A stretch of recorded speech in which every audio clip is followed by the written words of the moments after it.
In the Pokemon TCG, some cards make the game more fun to play. Cards that add a layer of skill or a mechanic that makes comebacks easier are some of the most popular cards among pro players. It's common consensus that cards like Iono and Counter Catcher make the game more exciting and healthy. What if I told you that one of the most healthy cards in the history of the Pokemon TCG is in the standard format right now, but that if you ask the average player about this card, they would likely call it toxic and bad for the game? Today, I'm here to talk about Budew. Why it's good for the game, why it has the perception it does among casual players, why people were calling for it to be banned multiple times, and how Pokemon secretly succeeded with this card. Let's get into it. Budew released in Prismatic Evolution in January 2025, almost a year ago already. Goddamn, I'm getting old.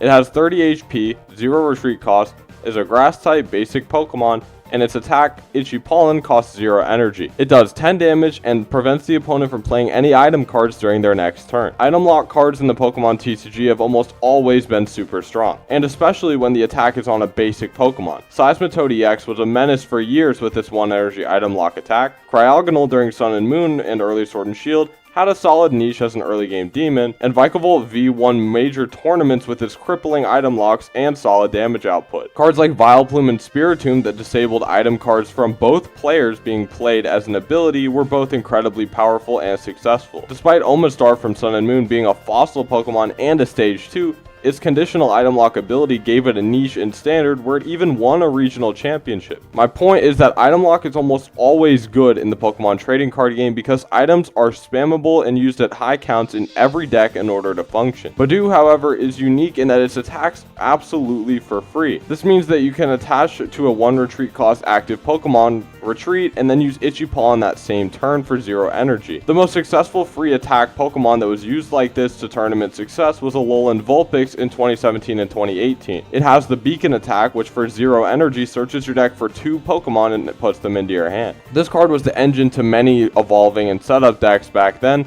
since it provided incredible consistency with minimal drawbacks due to its low retreat cost and potential to evolve into a useful Alolan Ninetales card. It won Worlds in 2017 as a one-of in a Gardevoir GX deck that needed to evolve a lot, so Vulpix could be sat behind until you were ready to start attacking. Basically, what I'm getting at is that Budew's Itchy Pollen has 2 of the most valuable attributes an attack could ever possess. It has 0 energy cost, and it prevents your opponent from playing item card. Its low hit points would at first seem to be its Achilles heel, since it goes down very easily to spread attacks like Phantom Dive from Dragapult or Lost Mine from Sableye. But Budew will usually be in the active spot when you're using it, and it's so annoying that opponents often feel like their best play is to remove it to stop Itchy Pollen spam. This would force more out of the Budew player and likely lead to a decent play. But by doing this, it also aids the Budew player by getting the Budew off the board so it can't be spread damage to death. More often than not, Budew will be knocked out anyways, but that is more than worth it when its attack slows down your opponent as much as it does. It's similar in a way to Squawkabilly EX, where it can become a liability very easily, but that drawback is well worth it if the effect is strong enough. Budew is one of the best ways for a player to slow down the game in the history of the Pokemon TCG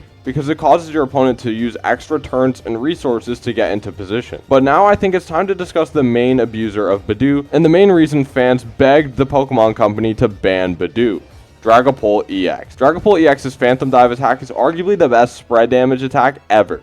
It does 200 damage to the active and spreads 6 damage counters on your opponent's bench in any way you like. However, despite having plenty of tools to succeed as a standalone archetype, Dragapult would struggle a lot to get consistent results. It won a regional in Europe paired with Dusknoir, but that seemed to be a flash in the pan at the time since Dragapult archetypes were consistently among the mid and low tiers of viability. Players paired it with Iron Thorns EX at first to help slow down opponents, but that was extremely clunky and relied on Precious Trolley too much to be a consistent meta threat. However, Dragapult EX was definitely not the problem in its decks, as proven by the dominance of Regidrago V-Star in late 2024. Regidrago copies the attacks of discarded Dragon Pokemon, and despite powerful options like Goodra V-Star and Giratina V-Star being extremely powerful, the deck almost always played 2 Dragapult EX and at most 1 copy of each attacker, since Dragapult was just that good. Phantom Dive paired with Kyurem's Trifrost attack was the most aggressive spread damage assault in Pokemon history.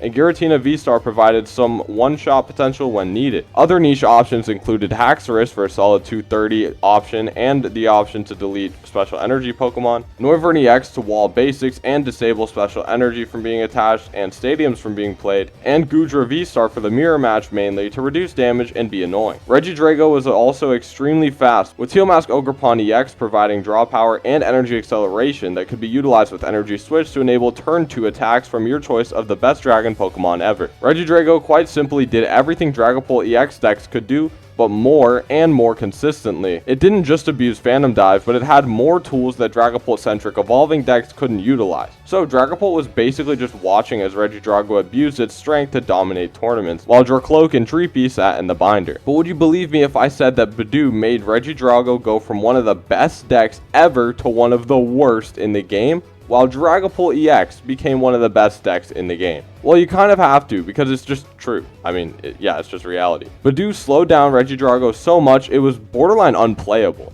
No Earthen Vessel to find energies, no Ultra Ball to find or discard dragon Pokemon, no Energy Switch to attack fast, and no Super Rod to recover energy. Regidrago normally wouldn't mind discarding all energy attached to it with Trifrost, since the value of the attack doing 110 damage to 3 of your opponent's Pokemon was more than worth it. But against a Dragapult EX deck, using Trifrost was basically a death sentence because of Budew. Budew flipped Dragapult's Regidrago matchup from unfavored to one of the most lopsided matchups in the entire game. Regidrago overnight went from the best deck in the game and arguably the best deck ever to completely unviable at its core because of Budew. However, Dragapult EX loved Budew more than many other decks because of its playstyle. A playstyle sparked by its pre-evolution Dracloak. Dracloak has the Recon Directive ability, once during your turn allowing you to look at the top 2 cards of your deck and add one of them to your hand while sending the other to the bottom of your deck. This filtered the best cards straight to you and the worst ones away from you, making consistency incredible. But the problem with relying on Dracloak was that Regidrago V-Star, and more specifically Kyurem, could blow up your board and become a recipe for disaster if you needed to rely on multiple Dracloak being in play. But with Budew, Dragapult could lean into a slower approach with Dracloak, sparking comebacks after slowing the opponent down. Dusknoir and Dusclops were perfect for this approach, spreading even more damage and enabling comebacks via Iono and Countercatcher. Dragapult would often item lock the opponent for about 3 turns, grind them to a halt, manually attach to their Dracloaks, and then start using Dusknoir, Dusclops, and Phantom Dive combined with Ionos and Countercatchers to annihilate and pick apart the opponent's board. The deck could often win in just 2 or 3 Phantom Dives with the spread damage from Dusknoir and damage movement from Radiant Alakazam. Budew was the perfect enabler for Dragapult to rely on in the early game, and it even did wonders in the late game versus decks like Goldengo EX, which were pretty popular. Goldengo EX relies on superior energy retrieval to retrieve the energy that they use to discard for their attack. So if Goldengo discards too many energy on a big one-shot, Budew could come in and prevent them from retrieving their energy again, and if the Goldengo player didn't have enough energy left to KO enough Pokemon to win, they would lose the game to Budew. It was just so easy to use Budew on your first turn going second, since the player going first can't use supporter cards to establish a stronger board. Budew could and often would win you the game before the game even began by denying your opponent from playing Pokemon. Dragapult rose to a solid best deck in the game with Budew by its side, and it won multiple major events, placed second at EUIC, and became an archetype with almost no terrible matchups. The skill ceiling was high and the matchup spreads were extremely close, which favored top players like Andrew Hedrick, who hasn't brought another deck to a major since Poltnor materialized. However, Dragapult wasn't the only deck that used Budew upon release. Gardevoir EX was another slow comeback deck that relied on a stage 1 draw engine and a powerful stage 2 evolving strategy, while usually struggling versus Regidrago. But with Budew, the Drago matchup became more serviceable, and Gardevoir would win a regional championship in Stockholm while being one of the best decks in the game. Another beneficiary was Cloth Terapagos. This was an aggressive big basic deck that used Brute Bond as poison to enable strategies like turn 1 wins with Petrun, aggressive turn 1 or turn 2 attacks with Cloth and Terapagos EX, and also now Budew's Disruption. Binding Mochi added 40 more damage to the attacks of the poisoned Pokemon it is attached to,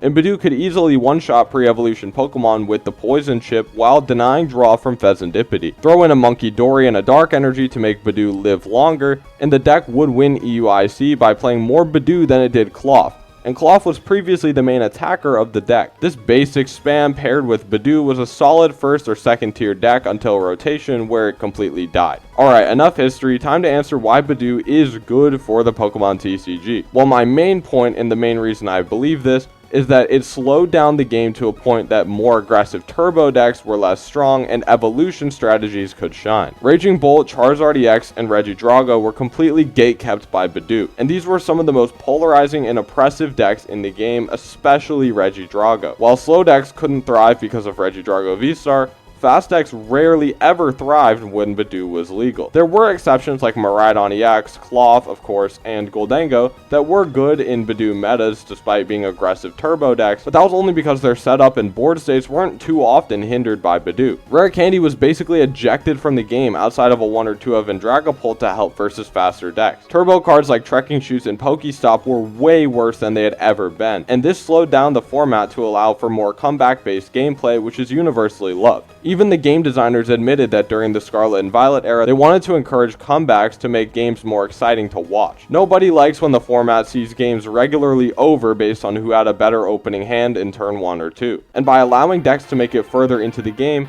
Budew undoubtedly solved this issue for the most part. While yes, Budew could itself shut down opponents out of games with item locks, I would personally rather have Budew end just a few games on turn 1 then turbo decks end almost every game on turn 1 because they drew better than the opponent. Another reason this matters so much is that slower formats, in contrast to faster formats, often allow for more skill expression and outplays than formats where brain-dead turbo decks are the best available. Budew solved this problem overnight, since the format was just infested with turbo decks like Regidrago and Raging Bolt. Regidrago is one of the most oppressive decks in Pokemon history because it demolished slower evolving decks while also being good against bigger decks. Because Regidrago was so strong, it favored faster turbo decks like Raging Bolt, Roaring Moon, and Miraidon that could overwhelm Regidrago first. In my opinion, the format was toxic, and outside of slow control decks like Snorlax, the meta was very fast, and in my opinion, that made games less interesting and not enjoyable. Nobody wants to sit down for a few games of Pokemon in a tournament only to get 3 of their evolving Pokemon knocked out on turn 2 games in a row.